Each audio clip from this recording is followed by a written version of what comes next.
Welcome to this edition of This is Design Intelligence, conversations with leadership voices in the built environment.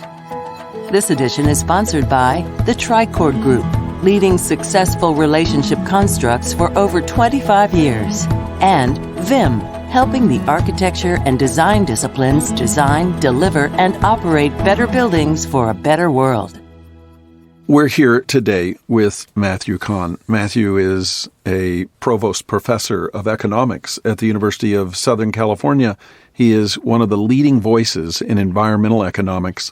He is an extraordinary conversationalist, a fun man to talk to, a deep thinker that brings deep thoughts to the vernacular for everyone to be able to understand. And Matthew, I'm so glad that you joined me today on This is Design Intelligence. Dave, thank you. It's great to be here. We had a wonderful conversation several weeks ago, and it led to us wanting to spend more time together, and it just happens to be that we're in a studio and we are getting to record our conversation. And I wanted to start out with this kind of question. When we consider the choreography, like a dance, of economics and the climate that we're living in, how can we best understand our individual roles in this delicate dance?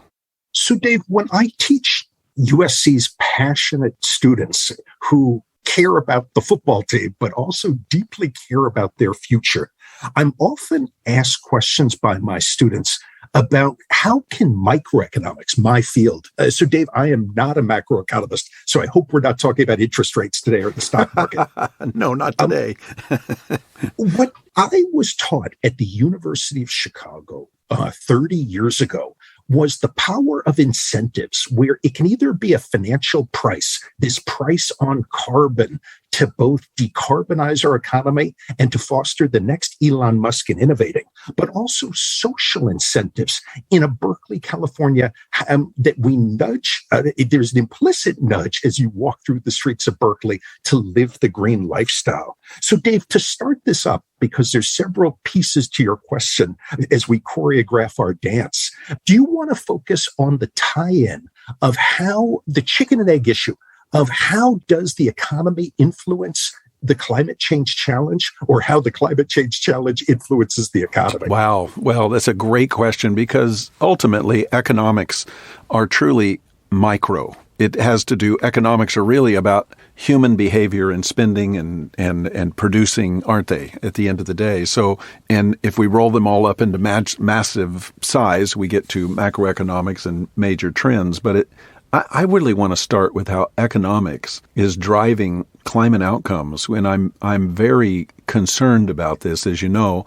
I'm concerned about it from two perspectives. One is a general sense of people being obtuse to the tie between economics and environmental outcomes. But even perhaps the worst part is this assault on capitalism economics as if it was something evil that is in and of itself inherently evil, producing climate degradation. Am I making sense? It's almost the pendulum swings from one end and then to the other.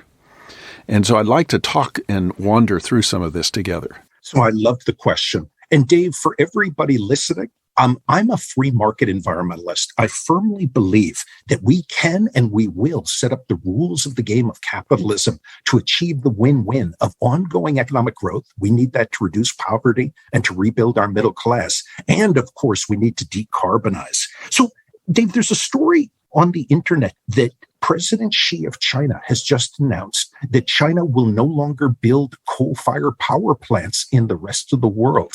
It's the job of an economist to think through why.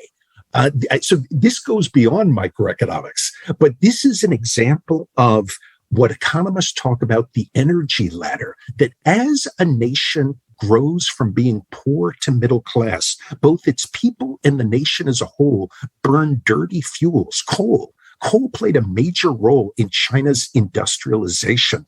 Something that fascinates environmental economists is as China grows even richer, will we see them climb the energy ladder of using less coal at home, switching to natural gas and the renewable power sector they're trying to foster right now. So, Dave, an optimistic idea that I'm hoping we can discuss is this quality quantity trade-off that as a person gets richer, of substituting perhaps from a fossil fuel vehicle to an electric vehicle, as a nation grows richer, passing clean air rules, passing legislation to reduce reliance on coal-fired power plants, this willingness as people grow richer, and if they grow richer through education, this willingness to upgrade and this quality versus quantity effect of capitalism. Let me try to do a better job. If somebody is very poor, they can't even afford a motorcycle, let alone a car. They may just walk around and have very low emissions. Nobody intends to cause climate change. A lot of our fossil fuel consumption for transportation and heating is due to a byproduct of wanting basic things we need to get through the day, like getting from here to there. Mm-hmm. So as people grow richer, what they've tended to do is consume more energy, buy a motorcycle, buy a used car, and these can use fossil fuels and be highly polluting. The point I was trying to make with my quality versus quantity effect is as people grow even richer of further upgrading and purchasing higher quality vehicles, the Tesla, currently a rich person's product, an electric vehicle like the Chevy Volt, as these products become more affordable, this is an example of a product that more and more middle-class people can afford, created by capitalism, that helps to decouple enjoying the services of a private vehicle from creating greenhouse gas emissions. And that's what I meant by the quality upgrading under capitalism, fostering environmental progress. So when you think about, with the vehicles, the recent infrastructure bill that was passed at around $1 trillion, the reality is the vast majority of that has nothing to do with infrastructure. The smaller portion of it does have to do with actual infrastructure, and a big piece of that has to do with putting in electric power charging stations for electric vehicles across the United States. We find that there is a resistance in our society to giving up our gas guzzlers in the fear that we will buy these electric vehicles. They won't operate the way that they should, that the distance between charging stations will be too far. People will not be able to get long distance driving in. And so how do you think about that in this delicate dance with sociology as well, the behavior of humans within society around these economic and climate challenges? I love this question. The Wall Street Journal 2 months ago wrote an article about the rise of electric vehicle trucks, and they quoted my work. So, Dave, I wrote a paper with Magali Delmas and Steve Locke where we introduced the concept of accidental environmentalists. An accidental environmentalist is a consumer who purchases a green product. It might be the Impossible Burger. It might be green architecture. It might be an electric vehicle. And they purchase it not because they're environmentalists, but because of the high quality of the product. And if it's the case that this product also is green, they're okay with that. But this is not a group of Greta Thunbergs. The accidental environmentalists are a group of consumers seeking the best quality product, price adjusted. And if it happens to be a green product, so be it. So, Dave, in Berkeley, there's always going to be a crew purchasing the green products. But to truly green capitalism, you need Sarah Palin. You need John McCain's children purchasing the green products. And I claim that because of quality progress in capitalism, these accidental environmentalists are going to be a growing cohort. And so Elon Musk actually plays a key role in the environmental movement by producing products that are high quality for folks who the environment doesn't cross their mind. This is fantastic. So for the intentional environmentalist, the folk who have green on the front of their color, right? This is a little bit easier. But let's flip over to our world at Design Intelligence, which is the built environment industry, dealing with all things real estate. Very interesting. I had a dream, literally a dream. I woke up from a nap on a Sunday afternoon, and I sat up on the couch where I had been slumbering, and I suddenly thought, my entire life has been from moving from building to building. I moved from a hospital to a house, from a house to a doctor's office, from a doctor's office to a nursery you can see where I'm going with that. Our entire life, at least in the Western world, is moving from building to building, even when we end up in a funeral home at the end of life. It's a bizarre thing, isn't it? And so our entire world is the built environment. And the reality is the most of the built environment greenwashes their climate awareness. We talk a lot about it. We've been talking about it for 30 or 40 years. The world has continued to burn up. Buildings are responsible for 40% of all climate or carbon emissions. And yet we, as architects and engineers and contractors, quite frankly, blame the owners and the investors, saying, well, if the charter for our project doesn't call for green, we can't force green on people. And so you find that so many of the investment community, at least up until 2020, has been somewhat resistant to embracing the green movement, just frankly because they've considered it too costly. They can't get a return on that investment in the flip period of taking real estate, building it up, occupying it, and selling it to someone else, or whatever their modus operandi is. We find that there's a lot of social pressure now toward greening real estate. The question is it real, or will it also be greenwashed with a lot of public relations? What is your advice to us about these, I'll call them these innocent or reluctant green people, on how do we create products and services within the built environment that attracts even these resistant green folk because they see the quality at a higher quantity entering the markets? So, Dave, this question fascinates me. I have a new book coming out next year on my belief that remote work, people working from home 2 days a week at least, will continue for educated people. And what I argue in the book is that employers like a Google or smaller firms that have green buildings, if workers feel more productive and their quality of life and their biorhythms are better in such a building, they'll be more likely to come to work when the pandemic attenuates a little bit. Yeah. And so, Dave, it's my belief that there's a competitive advantage in the Michael Porter of Harvard Business School sense that those businesses that allow for remote work, but that create great green buildings, I think their workforce will be happier, more productive, and exposed to less indoor air pollution. Dave, my advice for your team is how this could be rigorously tested. My mother always says to me, Matthew, no magical thinking. If the green buildings are actually green, then they should have this treatment effect, just as the vaccine is effective. If one works in a green building, hard evidence that workers are more productive, exposed to less pollution, sleep better, and feel less stress. And then I think your product would sell itself as the accidental environmentalists would eat their vegetables.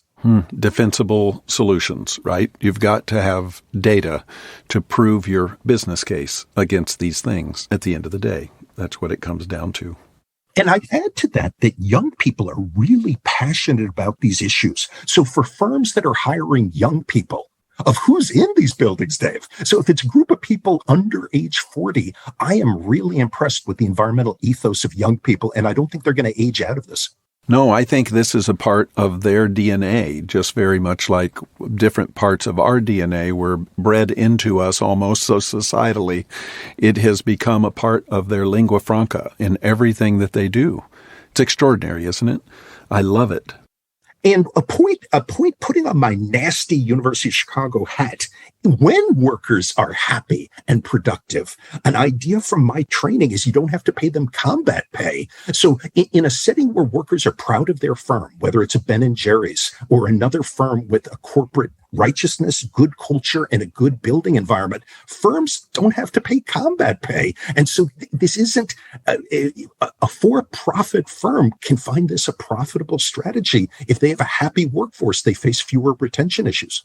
Fantastic. Let's flip the equation here. We talked about how economics are driving environmental awareness and positive outcomes. Let's go the other direction. How is it that climate is now driving economic outcomes? This is a crucial question. In my new book, Adapting to Climate Change, let's jump around a little bit in the United States. I live in California, and the fires in California have been horrible. Berkeley filled with smoke from nearby fires, drought in the Los Angeles area. I get called from reporters about what's the future of farming in California. So that's a direct link. If there is greater drought in the West, and if we don't raise water prices, if farmers can't grow alfalfa, rice, avocados, what happens to output? What happens to food prices? What happens to less skilled workers who work there? So that's a direct causation of how climate affects the economy. Another example, with Hurricane Ida flooding Philadelphia for a few days, I was very interested that the University of Pennsylvania only canceled class for one day, while other businesses were shut down longer. So, Dave, I've just given you a couple of examples. When natural disasters strike, do our cities continue to function in our new remote work economy? When we have horrible drought and heat waves, what happens to harvests in the California West? So I'm very interested in, as Mother Nature throws harder punches at us, we're aware of this. How do we use capitalism to protect ourselves? And so that's the question. How do we? What do we do to protect this? I was reading a white paper recently put out by Bluefield Research, which is a group that does all things water. They're all about water. All of their research around the world is fantastic about water. And one of the things that they were predicting is that sometime in the next 10 years, we may start seeing water wars because of the shortage of waters. And I'm not talking about ranchers and farmers. I'm talking about nations against nations because of water shortages going on around the world and what that leads to, which is crop deprivation and the death of unbelievable number of people and livestock, and how this can just decimate an economy, right, all over the world. I absolutely agree. And a theme in my book is the anticipation of misery actually creates new opportunities. So if an area is expected to face drought, there are benefits of encouraging people there to migrate to areas that would welcome them. My grandfather moved to America from Poland in 1920. One way to address drought in the developing world is to encourage migration to areas that are aging and that seek immigrants through an orderly process of migration to avoid the horrors of what occurred in the Syrian migration a few years ago. So, Dave, in the case of drought, a key issue is to use capitalism. If we're facing drought, recall from supply and demand. That means that we have less supply of water. The price of water should rise. If we expose more people, especially non-poor people, to higher water prices, people in Los Angeles would rip their grass off their Kardashian lawns. We would grow less alfalfa in the state and switch to crops that are less water intensive. So, Dave, if I got a tattoo, it would say, give markets a chance to signal scarcity caused by climate change. That's fantastic. That'd be a long tattoo, but thank you for that. But so how do you defend free market capitalism in the face of so much onslaught over the last 24, 48 months? The paradox that I wrestle with in my book is that in my work is that capitalism has caused climate change. The system of capitalism has allowed 8 billion people to live on our planet, and many of them are achieving the American dream. In his book, Collapse, Jared Diamond points out that we could have a collapse of our society if all 8 billion people achieved the American dream level of consumption. I think that people like you play a key role here. Coming back to my quality point, we need to upgrade the quality of our products. Buildings need to use less energy per worker. Vehicles need to use less fossil fuels per worker. These technological and design advances come from human ingenuity. So, Dave, if I can ask you a question, in your field, have you seen technological progress? My father's a cardiologist, and he's amazed by the improvements in knowledge during his long career. During your career, have design experts made tangible progress on green design? It's interesting. Yes, they have. Just unquestionably, they have. But in spite of all of the technology that has entered, whether we're talking information technology around modeling buildings, the data trawls that come through to pick up that information, we still find ourselves collecting data but not exploiting the data appropriately. So it's like having a valley garage, and nobody parks in the garages out in San Fernando Valley, do they? They just pile the crap into them, and then the cars they park out on the street. It's kind of like that. And so I think we have a lot of San Fernando Valley data garages where we just keep throwing data in there and not properly understanding how to exploit that data for what is the data telling us? What is the story the data is telling us? What insights is the data telling us? We are become radically adept at collecting data. Some have done a good job at categorizing and normalizing data. Very, very few understand how to query the data in a way that will yield intelligent insights that will alter design and alter, user occupancy within these buildings. It's the same when it comes to how data is not being appropriately used for building product manufacturing. I think that we get what I call inch-deep breakthroughs where suddenly we see something and we don't keep digging to go further on what might be exploited from an insight. It's interesting because we speak often about a functional epistemology, about how we have all this knowledge, but we really don't understand. And it's that insight trigger that moves us from knowledge to understanding. And so we sometimes stop at knowledge without seeking insight that will trigger understanding. And I'm talking across many different fields of knowledge. The one insight that economics can add there, the Texas freeze in February 2021 scared the hell out of me. And I'd make this optimistic point. For business people, when we allow prices to reflect scarcity, those data become incredibly valuable during times when prices for water or scarce electricity soar. Yes. It becomes much more valuable to be efficient. So let me prove my deep point by counterexample. If the price of water is zero, there's no gains for hiring a civil engineer to find efficiency because you're not punished for waste. Absolutely. Absolutely. And so you're speaking to the counterintuitive here, because it's usually when things are going really well that we're somewhat dumb, fat, and happy. And so there's no crisis to solve. But at the end of the day, often when we're in crisis, we are just simply trying to get to the other side of the broken bridge, as opposed to understanding how did we get a broken bridge in the first place, and taking that time to be contemplative and dig for answers. And this is where economics can play a major part, because at least in the Western world, and particularly the U.S. world, we are fundamentally an economy. We live and breathe our economics on a daily basis. People are front of mind conscious of economics. They can't translate economics often into the day-to-day understanding of why they buy this or why they consume that or why they turn away from something or why something is 3 days late when they expected it 2 days ago, etc.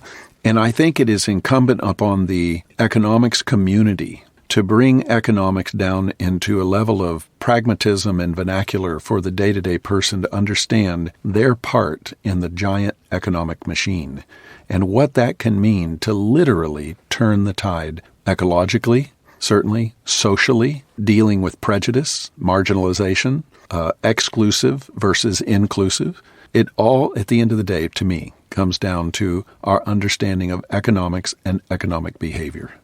I agree with you. I became an economist because I would read the New York Times when I was a teenager, and there would be declarative statements about how the world worked. And I was impressed with the reporter's self-confidence. And economists don't have all the answers, but I think we really highlight the trade-offs and we anticipate unintended consequences. So Dave, if a worker works in a nasty building that doesn't have some of the green features that your team works on, that worker will be exposed to more lifetime pollution. That worker's firm will create more greenhouse gas emissions. And so something that fascinates me is we all face trade-offs. Our listeners today face a trade-off. Listening to us, they could be playing speed chess or doing something else. When we don't consume green products, we are taking greater risks. And are we aware of these risks, of almost like being at a casino and betting on a number in roulette?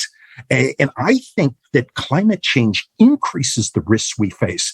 I think that if we can depoliticize this discussion and make this a national security issue rather than a progressive conservative issue, more accidental environmentalists will acknowledge the trade-offs we face, want to protect their grandchildren, and vote their pocketbook on green products that accelerate the green transition. Absolutely. Absolutely. So, Dave, I have a question. I, for 2 years, was working in Baltimore at Johns Hopkins.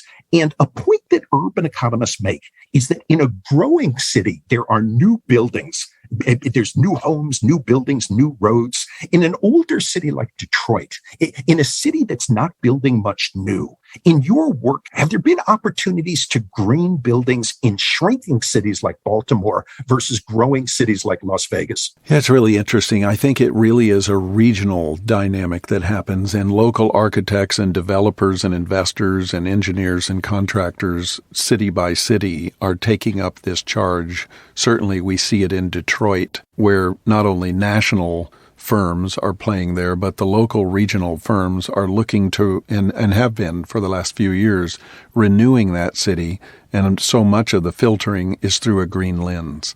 We certainly see it in what we'll call secondary cities like Austin, Texas, or Nashville, Tennessee, or Boise, and other places. It really becomes more localized rather than national firms doing it. It really is folks picking up the gauntlet and saying, I'll take the challenge of greening our community, of saying goodbye to rust and saying hello to green. And we're pretty excited about that when we see that coming out. And the AIA does a pretty good job of celebrating these folks and their design work, and the Urban Land Institute does the same thing. So often these communities don't get the same press as the major cities, the primary cities, and the big players that play there. But we're excited when we do see these regional folks stepping up and taking the bull by the horns. We see it in Cleveland, for instance. There's some wonderful things happening in Cleveland. I live in Atlanta, and we've now become one of the primary cities. We're just a little over 6 million people here. I can't believe it, how quickly we've grown over time. But you can see in Phoenix, there's been some very positive climate positive work. I'm a major fan of a fellow by the name of Dr. Pablo LaRoche. Pablo is a professor at Cal Poly Pomona.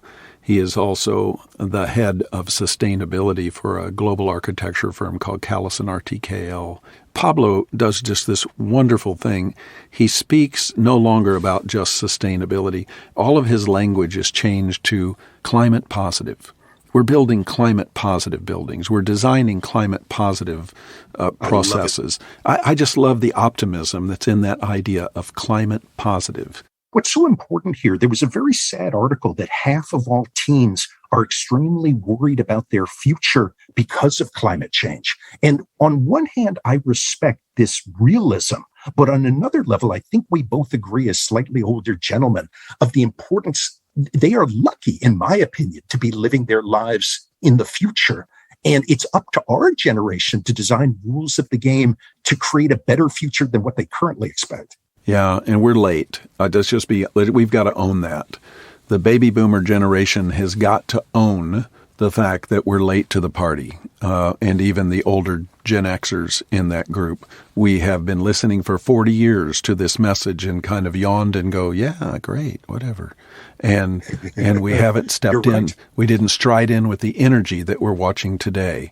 And so, but yet, these generations I've just spoken of, these older generations still carry the most of the capital. And so it's incumbent on them to not be wasteful or irresponsible with the responsibility they've been given, the finances, the capabilities. It's so critical at this later living stage of our life for us to empower the next generation to make good on what we did not make good on.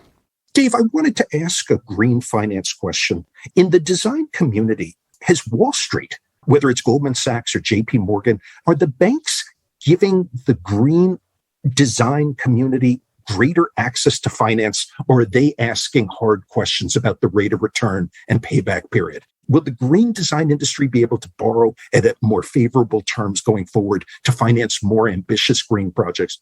I would like to believe that that's the case. I don't believe that it is mainstream at this point. It's more on the front. I'm going to call it initial anecdotal. I do believe that that wave is mounting toward that because at the end of the day, everyone is going to be voting with their pocketbook around this, the banks and the investors, et cetera. If for no other reason, even if they don't believe it, they're going to do it because it's what's socially acceptable at the end of the day.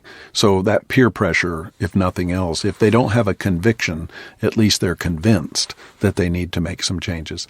And so I believe that we're on the front end of that, but it is not mainstream. How do we create mainstream incentives for banks, for financiers, for investors to drive preferential financing? I think you said it earlier, we need to be more conscious of the business case, the economic case, the finance case that is defensible from which we can, show our facts and figures. And we give a piece of good news there. Yeah. Niels Koch and I wrote a paper 10 years ago where we documented in an apples-to-apples comparison in California that Energy Star homes and homes with solar panels sold for a significant price premium relative to an observationally similar home without those green features. So, Dave, a theme of my work as a statistics kind of freakonomics guy is to use big data to look for these clues of what markets are telling us about the green premium. Is there a green premium for green products? In our world, we need to move that beyond single-family residential into large commercial, into healthcare, into the university buildings, into shopping and retail and entertainment, into workplace. And across these multiple mega sectors, we need to take that same thinking, that same analysis, and put it side by side so we can see does it carry the commercial value? Yeah. So, Dave, when I moved to Los Angeles, I got in touch with the city because they were building Energy Star libraries throughout the city. And I said, guys, can you give me the energy consumption for your Energy Star buildings relative to the old conventional buildings you used to build? Because I'd like to calculate the savings in energy expenditure by going green. And they said, Matt, leave us alone. But I, as a statistical nerd, was pursuing your agenda, and we didn't even know each other yet. Yeah. Well, I think that we now have the technology. We have much more access to data than we've had before. There is a new sensibility to this that's out there. So I believe that if there was an intentional pursuit, a program for all intents and purposes, that could be much more intentional around the collection, the normalization, the exploitation of the data, I think we could find some pretty good business cases, couldn't we? If we have time, I wanted to tell you a Walmart story. Yeah, sure. I had the opportunity. This was not consulting. I was not paid for this. We were given access by Walmart. And what fascinated me was this was a study in California of how Walmart superstores, their monthly electricity consumption, how that compared to small mom and pop stores if you added up all the mom and pop stores. So, Dave, if a nerdy example, if Walmart box stores are big. If those equal 20 mom and pop stores, the main hypothesis we were studying is that a Walmart is more energy efficient per square foot than those 20 stores, individual stores, because of Walmart's human capital, blueprints, and access to big data to optimize their operations. So, Dave, my critics said, Matt, this is interesting, but it's a little elitist. You're saying big capitalism has an edge in getting energy efficient relative to mom and pop stores. Dave, what do you think of that?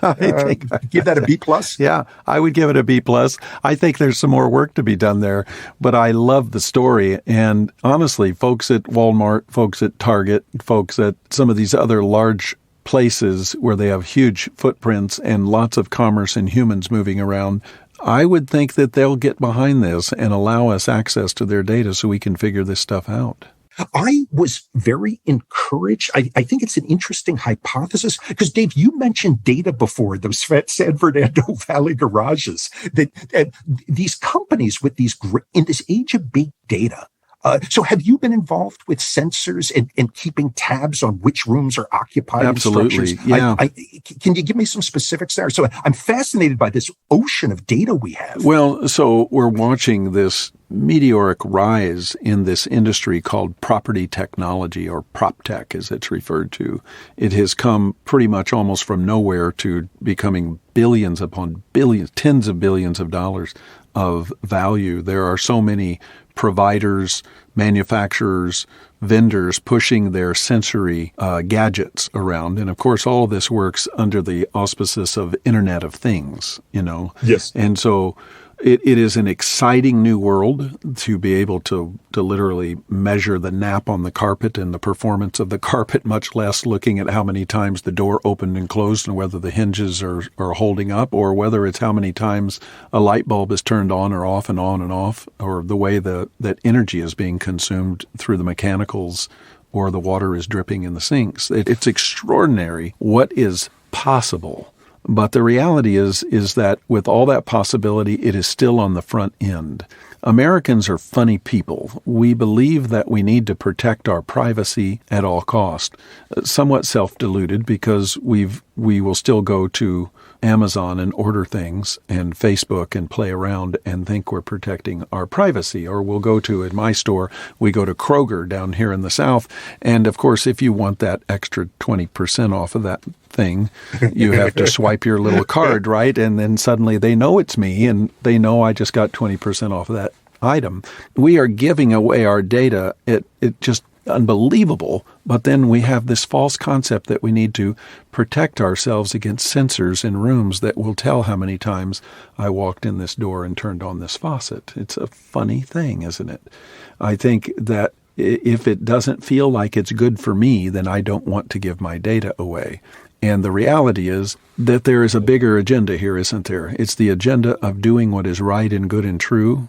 Climate-wise, ecologically, it is time for us to give up our false sense of this silly privacy to be able to get a hold of our collective data, to be able to design better buildings, better infrastructure to sustain us so that our children and our grandchildren can live in a better world than we lived in. And so maybe I'm being too simplistic about it, but I do see this strange dichotomy in American behavior around data and data access. And so there's somewhat of the conflict between the ability to collect data. The prop tech world is unbelievably adept at doing that. The question is are we worried about privacy rights and what all of that means in the context of IoT? I agree with you. A very talented economist, Glenn Wild, has argued that Facebook, people perusing on Facebook should be paid for that activity because they're supplying data. So, Dave, one way to reward employees would be an opt-in without creeping them out, of paying them for this opt-in that their data that they can be identified with their data that the artificial intelligence algorithms would then process. Yeah. So an example. Suppose there's a passionate environmentalist working at Google. She may never raise her thermostat, but even on a hot day, sort of like a Japanese worker, she may just sit there due to voluntary restraint. That person doesn't need a financial incentive and doesn't need a robot turning off her thermostat. She's never going to turn it on. And so that sort of heterogeneity fascinates me. Who needs an incentive to do the right thing versus who engages in voluntary restraint and doesn't need such a nudge from a computer or from an environmentalist? I just think this has been an extraordinary conversation that should be punctuated with a comma. And you and I need to do this again very soon, and we'll just call it Part 2 Conversation between Matt and Dave. I love it. I think we have not gone far enough, and we have barely scratched the surface of the landscape of topics and themes that are critically important to the built environment, certainly to our audiences, and I would like to do this again with you. Matthew, thank you for joining us on This is Design Intelligence. Dave, it's great to be here. Thank you for joining us for this week's edition of This is Design Intelligence, sponsored by the Tradeoffs Group and Vim. The producer for This is Design Intelligence is Laura Spells. Sound engineering by Jared Knabel. This has been a DI Media Group production.